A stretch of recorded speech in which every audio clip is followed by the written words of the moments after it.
against the mirror. I actually really want to call mother runes. I actually birded Jacob losing game 3.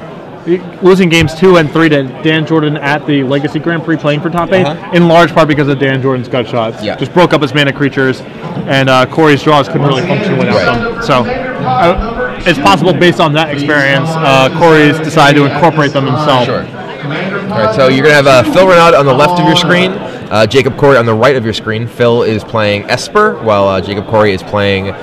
I'm going to keep calling it green-white. I hate Maverick. Yeah. Green-white creatures. Iceman. White man. Mono-white creatures, green-white creatures, white-blue-black creatures. I come much more broad naming convention background. Sure. It's the colors of the deck and then either creatures or spells as appropriate. He is playing green, white, blue, black combo. Yeah. High Tide is blue spells. That was what he was playing last round. Warfolk is blue creatures. All right, so the player's rolling for who goes first. This is often a key feature in Legacy, more so than in a lot of other formats, just because the cards are so powerful that actually getting on the board first matters a lot more than it does in some other formats. Yeah, when you have a format that's where you have Force of Will, Dark Ritual, Chromox, all these influential cards that are actually sources of card disadvantage, being very influential, it sort of demonstrates that tempo has a much bigger place in the format than... Right. In cards like Thalia, for instance. Thalia is way better if you have it in play before your opponent has been able to play, several of the spells. So it looks like Kory's taking a mulligan here. Kory's got a couple weirdos in his list. I've seen these in some green-white lists. Some have variations on this. He has 2 copies of Scavenging Ooze. A lot of decks just have one as a Zenith target. Scavenging Ooze is becoming a lot more popular. Yes, it's skyrocketed in price, eclipsing the value of the commander deck it comes from. Turn 1 Marsh Flats. Come on over. And a... and Chris Shader. And Kory sitting and waiting there because of Stifle potentially being in his opponent's deck. So his opponent fetches for a Tundra, so he doesn't want to get himself stifled if, in fact, Jacob is actually going to fetch a blue land with that. And there is a Beta Savannah. So pretty. So pretty. This is worth more than your standard deck. That one card in play. It probably is. Oh, yeah, for sure. Depending on the shape, it's probably somewhere between $500 and $700. Is it really? We got close up on our Beta Savannah. Yeah. And a Noble Hierarch out of Kory. Pretty much the best opening. You really want the mana acceleration is very important. Being able to leverage your Green Sun Zeniths and your Knights as quickly as possible. Yep. Is definitely a big deal. One of the best cards in the green-white deck is Green Sun Zenith. Not only because it functions as sort of redundant copies of a lot of your utility cards, your most powerful stuff, but because it can just be Land or Elf by going to get Riot Arbor on turn 1. And this is also a feature of the Legacy format. Probably the only one that I dislike is the searching and shuffling. I'll go get this, I'll shuffle. I'll go get this, I'll shuffle. I'll go get this, I'll shuffle. There's our 5th shuffle. 5th shuffle of the game? The turn? Yeah, it's actually the 5th shuffle of the game. Yeah. Renaud shortcutted through one of his shuffles or whatever, but yes, it should have been 5. But yeah, it's definitely a characteristic of the format that is not my favorite. But and there's a Thalia. And Thalia very good against the Jit here because it itself can hold up the Stoneforge Mystic. Right, can first strike. And it's getting Force of Willed. So Force of Will takes down Thalia, and we see a Mother of Runes, also very good in a Jit fight. So yes. The green-white deck definitely has a lot of tools to fight against Jitte, which is sort of a requirement since it is a green-white creature deck. Right. And so Jit is going to naturally be very good against it. And it looks like Phil is without another land. And 1 damage. Yeah. Getcha. If we didn't know before, we certainly know now. Yeah.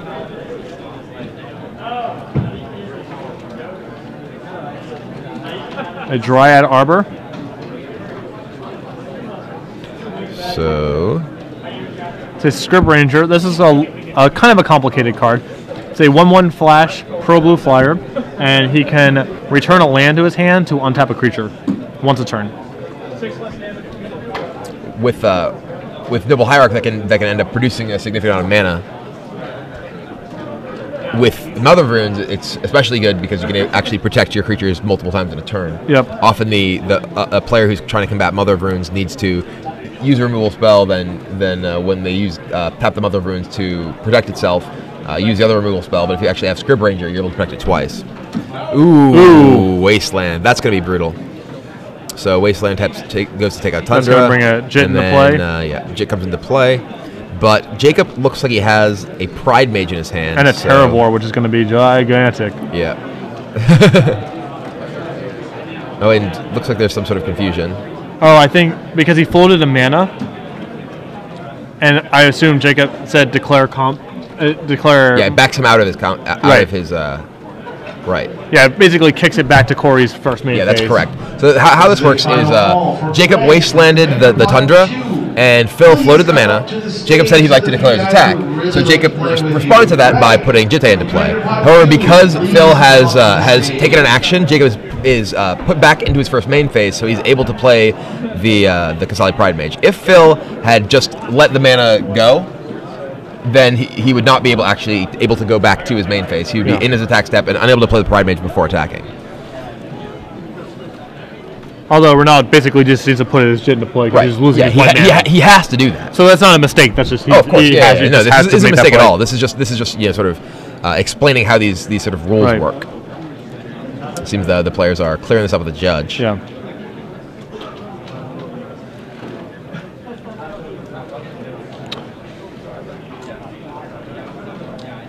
So Pride Mage resolves.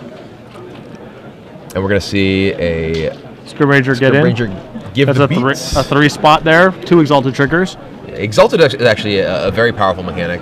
And one of the reasons you actually see Noble Hierarch, Pride Mage overall, many other creatures that have relatively similar effects. A Thoughtseize gets a Terravore out of Kory's hand. That matters. Yeah, definitely that Terravore. Probably not going to be enough to sort of recover this position alone, at least. Phil is still both land light and color screwed, thanks to that Wasteland. Yeah, so Pride Mage comes in. Attacks for 4. 4.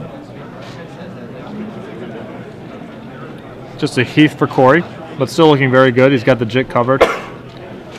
The only real risk here is that of Renaud basically drawing a white source of mana and a Batter Skull or something similar. Yeah, and this that just going to die. Yeah, I'm not a huge fan of that attack because you basically the only way it seems even possible to get out of this game involves. Is he blocking? Oh, he's returning. Oh, okay, he's just going to sure. Ranger. Okay, got it. Yeah, that lets him keep his Pride Mage in play. I like that. I wouldn't even risk offering it up. Yeah. And Academy Ruins.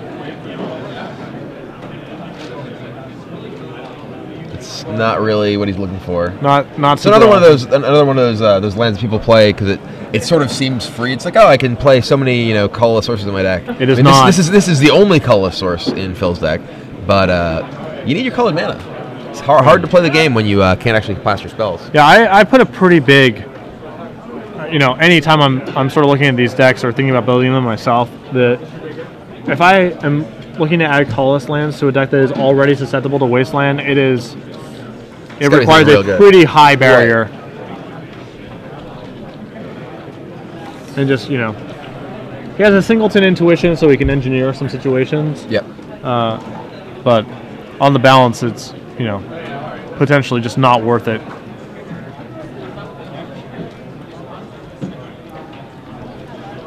So, Kory has drawn a Stoneforge Mystic, which is going to find his own Jit. She's going to clear out the Jit and let him keep his Pride Mage in play as a both beater and source of Exalted, and potential solution to a future equipment. Boom. Going to Legend Rule it there.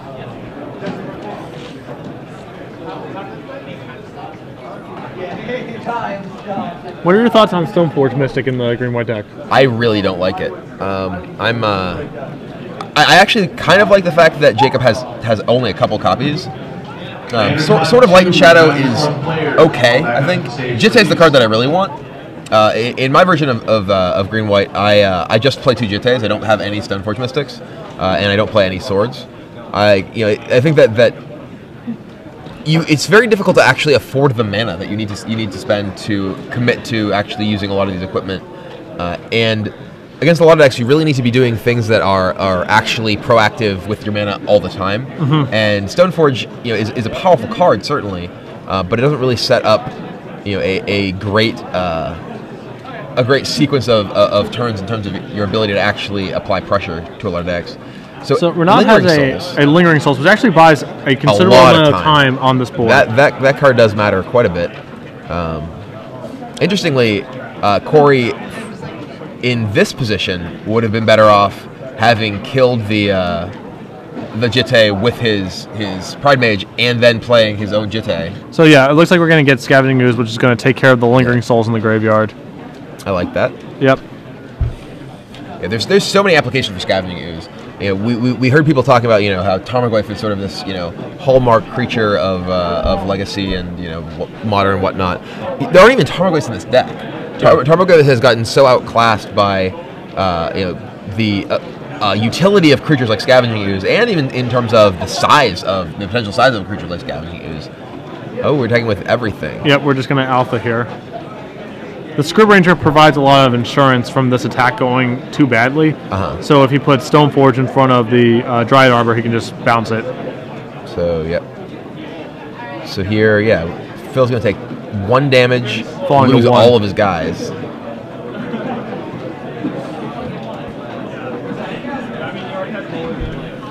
And yeah, the Ooze is pretty insane. I mean, this is a format that it's... So we're going to untap, sure. It gives us access to another mana. Legacy decks are often decks that kind of use, every part of the buffalo, as it were. Yeah. And the graveyard's another part of, a huge part of that reason. Even against decks that aren't specifically graveyard based, like against Dredge, or Reanimator, a card like Ooze is amazing. But against a deck like, say the Mirror Match, even there, Ooze, eats your opponent's land, so they can't have a gigantic night. Yeah, and even there, it's... Eats Snapcaster targets, eats Lingering Souls, all sorts of action, so yeah, it's a big deal. I would not describe Renaud's deck as being especially graveyard-oriented as far as decks in Legacy go, and the Ooze still has plenty of utility against what he's doing. Yeah, the Ooze is excellent in this matchup, and it's only eating Lingering Souls and impossible things that are being Snapcastered. I guess after sideboarding, no, it doesn't really look much different after sideboarding. There's no... and even that Academy Runes. The Academy Runes, just like these little marginal places where it can come up. And Intuition gets a lot less powerful if you can eat all the souls that it tries to bring up. So Jacob's sideboard includes 2 copies of Choke, which I'll absolutely want. The 3 copies of Spell Pierce. It's possible that he wants to... I could imagine him trying to engineer Choke with Pierce back up as his way of winning the matchup. But Spell Pierce isn't exceptional here, so I'm not exactly sure how he's going to handle that. It's possible he wants the 2nd copy of Jit, because fighting over Jit's a big part of the matchup. Sort of Light and Shadow can get his stuff through Lingering Souls, which is actually a pretty relevant aspect of that card in this matchup. Yep. And I don't think cards that come out. I don't like Teague. Yeah, I don't like Gaddock Teague. I don't like Stoneforge Mystic that much. But I just don't like Stoneforge Mystic that much. So as far as if it's particularly good or bad in this matchup. Yeah. Do you cut a Thalia if you're on the draw? You're playing a deck that has Jace and Lingering Souls. Like it leverages its mana like quite a bit through a significant portion of the game. I would imagine the Terravor gets cut here. I think it's probably more. Yeah, I don't think you want. More for matchups that it's about like the ground matters. Right. It's basically the biggest dude you can get in that slot. This matchup gets a lot worse for Kory after sideboarding. The combination of Zealous Persecution and Perish makes it very difficult for him to use Mother of Runes to protect his guys, and can just gives Phil so many answers to pretty much everything that Kory's deck is capable of actually presenting as threats. Yeah. The thing is, Kory has choke as a potential huge ace, depending on. Yeah, absolutely. It doesn't actually. Oh no, there is one disenchant in Phil's deck, so he does have an out to it if it does resolve. And again, the big question mark from my perspective is if Kory's going to bring in his Spell Pierces or not. Yes. Because that could change the dynamic of the matchup quite a bit. My inclination is that the matchup is sufficiently grindy that Spell Pierce isn't really the sort of card that you're looking for. You can very easily get Spell Pierce like stranded in your hand. Also plays poorly with Thalia, and if he's expecting that to be a big... Yeah. But the dream of choking with Spell Pierce backup is pretty attractive. Yeah, absolutely. Being able to, lock out most of Phil's land, though you actually do see a number of Esper decks that sort of trick out their mana base to fight choke. Yes, I've seen Glacial Fortress. I've seen like Seachrome Coast. Yeah, there's definitely some lands. All sorts of things that people play, to give their deck a bit more resiliency against choke. Because choke has become such a popular card as far as sideboards go. Yeah, I remember there was a PTQ like 10 years ago when Blue-Red Donate was the deck in the format, and I remember a friend of mine, I think it was Paul Jordan, cut a Volcanic Island for a Shivan Reef because of Boil.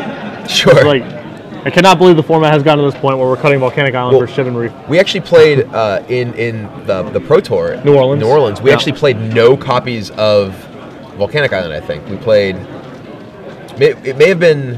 I don't remember exactly what it was. We may have had no copies. We may have had, just 3 copies, so we get Intuition to get 1.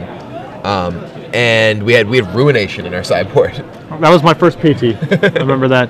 I remember you playing against Osip, who was playing our 75. Yes. That match is one of my favorites. Day 2, and Osip casting Hunted Wumpus, and you putting Morphling into play, and then untapping and Ruination. It gets better. I Rushing River as Hunted Wumpus the next time.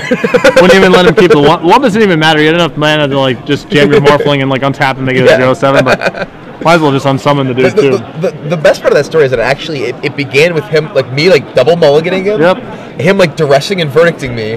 Then me just peeling intuitioning for 8. I was there. I was there.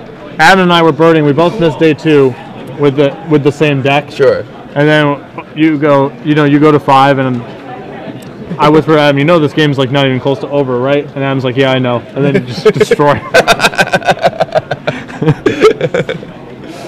Oh, Hunted Wumpus. I don't know why you were in my extended deck, but you were there. Played against Reanimator a couple times, so that was cool. Got Avatar Wood off that guy. Was that your main deck? Oh, yeah. We had 3 at least. 3? Wow. Yeah. Go big or go home, man. Well, it was Hunted Wumpus who went home. Oh yeah, Gerard and I played again very close to a mirror match, and the junk mirror match is just you start having a Wumpus battle, each person puts one into play, and then just the last Wumpus wins. And he had 3 to my 2, so I lost. It was just a bad day. Last Wumpus win. It was a bad day for the Wumpuses. Mine at least. You just gotta look at your hand. You're like, how many Wumpuses do I think he has? Yeah. You gotta read into his soul. It's do I cast my Wumpus or do I wasteland him to keep him from playing his to give myself more time to draw into more Wumpuses? That's not even the best story involving Gerard and Hunted Wumpus. There's the demonic consultation story for Humpus Wumpus. Yeah, where he just didn't know the name of the card. And this was before you could ask for Oracle text of cards during matches. So he's just I'll consult for Humpus Wumpus, and they're like, that's just not a card. And eventually he broke down and consulted for Curse Scroll because he just couldn't think of it. Oh dear, the good old days. Yeah, it's almost like one of the Saturday Night Live Jeopardy skits or whatever. Yeah. It's just that does not qualify as an answer. Humpus Wumpus Trebek. That is just not a card. That's not even a number. All right, looks like the players may be ready to play. I think they've been enjoying our stories as well. That's why they've been taking so long between games. That's probably not true. I'm going to believe it though. Yes. There is actually a 3-minute time limit to sideboard and shuffle. So a couple of legacy aficionados probably just enjoy shuffling quite a bit. You got to like it, man. It's the cornerstone of the format. Yeah.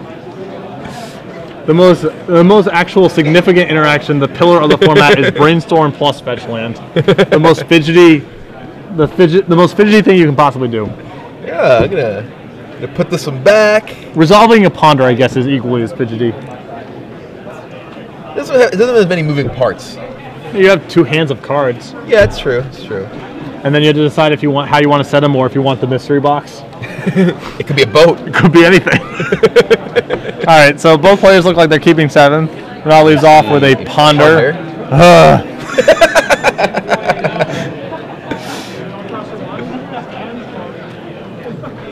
The top 3 appears to be Tundra, Stoneforge, Plow. I cannot imagine this being shuffled, but those are some pretty good cards in this matchup. yeah.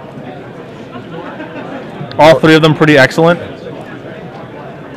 The only question is, if he has another Stoneforge, if he already has a Stoneforge, he probably wants to draw the. Yeah, he has to wait against the other shuffling effects that might happen in the next turn or 2. Well, which one do I want? Do I want to shuffle away this thing? And we see Windswept Heath go get a Beta Savannah. Presumably, yeah. Right there, it's waiting. Yeah, come on, man. No. Does he want a different Beta Savannah? Does he not? Dude, want we get it. You have a lot of base advantage. You don't need to be showing us your whole deck, you know.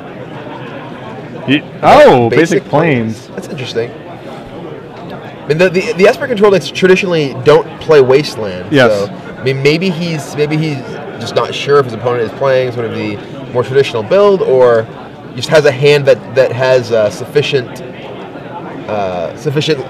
colored sources that he's not worried about. Potentially. It's also possible that he's hedging against a potential submerge by leading with a Plains. That's also true. Yeah, that's actually a very good point. Because now he has Mother of Runes up and he's covered against. Yeah, well, absolutely. That was something that I had not yet considered. Although, again, the Esper control deck's normally not associated. Submerge, but right. Submerge is more of a rug style card or Merfolk card. So we have Mother of Runes, and Mother of Runes demands a Plow. Gone farming. Puts Kory back up to 20. Which source of plowshares do you like to play? Well, you don't like to play source of plowshares, but which one would you play? Beta. It's not even a question. I actually like if a beta card exists, that's the one that gets played with. Ooh, Sylvan Library. A very, very powerful card in the slow, grindy matchup. A super big deal in this matchup. There's not that many ways that the Esper control deck has to actually get rid of Sylvan Library, and the ability to both have the card selection of just be able to look at 3 and take what you want, as well as the ability to pay life for additional cards. When you have things like Knight of the Reliquary getting Swords to Plowshare, you gain a lot of life. Yep. And again, with the various, Green Sun Zenith and Fetch lands, you're able to. You have a ton of selection. Yeah. Even if you're not sort of ripping raw cards for life, you can just find what you need, and that's a big deal. So Stoneforge Mystic from Renaud finds a Sword of Feast and Famine. Okay. So I'm actually a big fan of having a lot of Pride Mages in my green-white deck, because equipment is such a major fixture of the various. All the major decks now, except for Rug, and Jacob seems to have a similar opinion. He has 3 Pride Mages in his deck. I actually like the full 4, but this turn he goes for a Stoneforge, which I'm guessing will probably get. He gets sort of Light and Shadow or GT. Those are his options, and he gets the sword. So dueling swords. The one that has protection from the color of creatures that are actually around is potentially more valuable.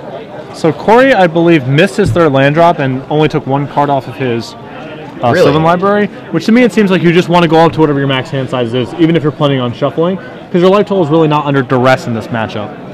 Huh? Yeah, that is a little odd. I don't think he's at 7 cards. I think he's at 6 because he cast the Sylvan Library. So yeah, I am a little. It is a little peculiar that he didn't want any of those cards.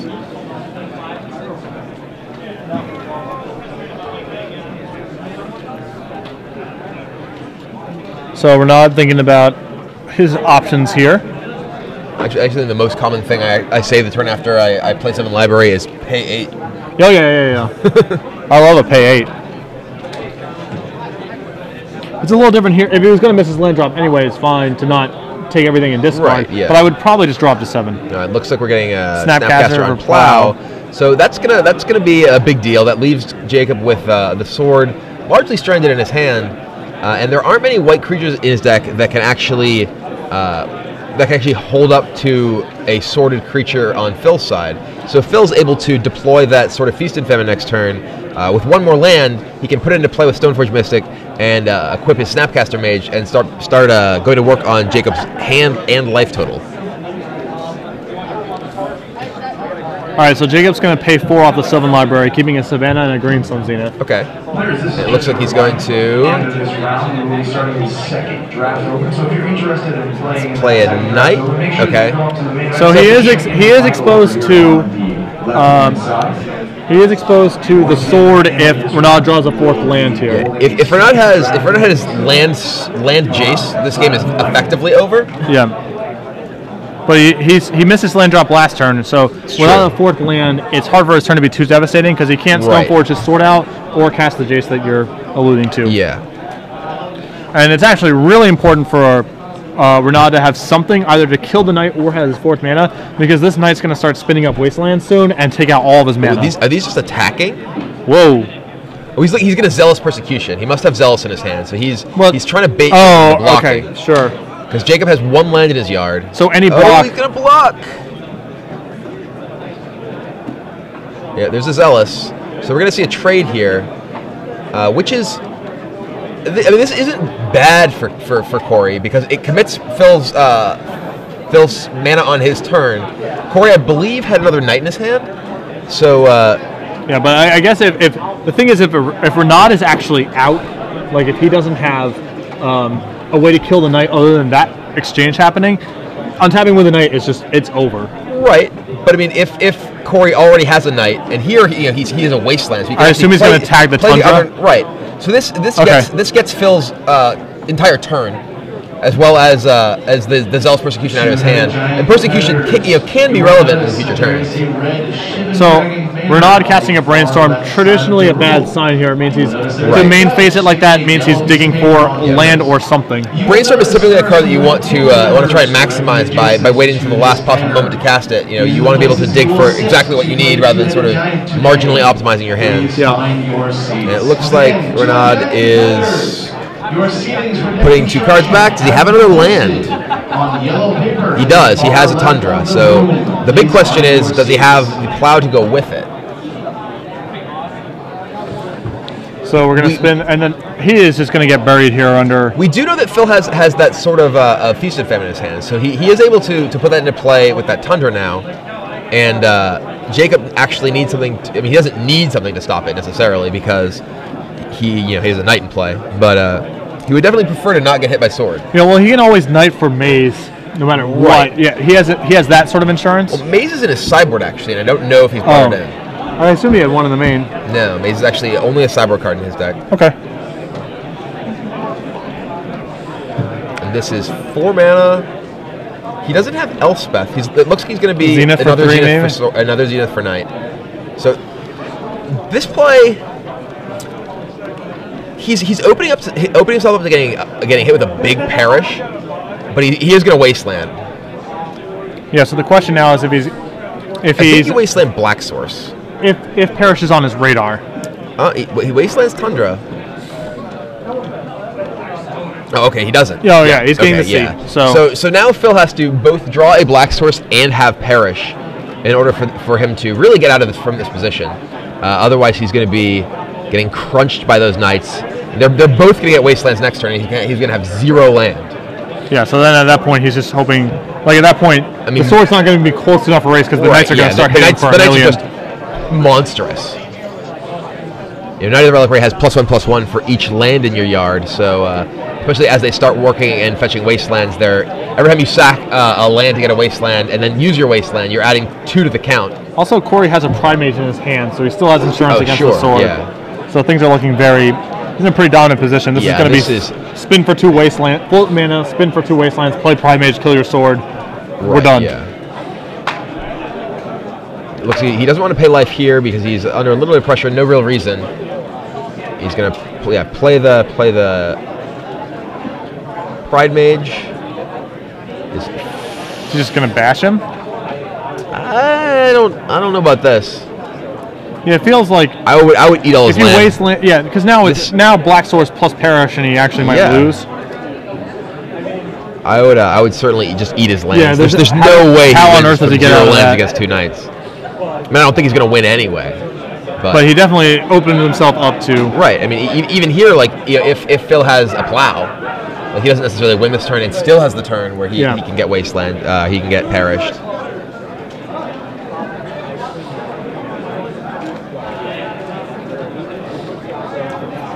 I generally like for my opponent to have 0 land when I'm able to engineer that game state. All other things being equal, if the opportunity cost is close to 0, I prefer to Armageddon my opponent. Yes. All right, and that's the concession.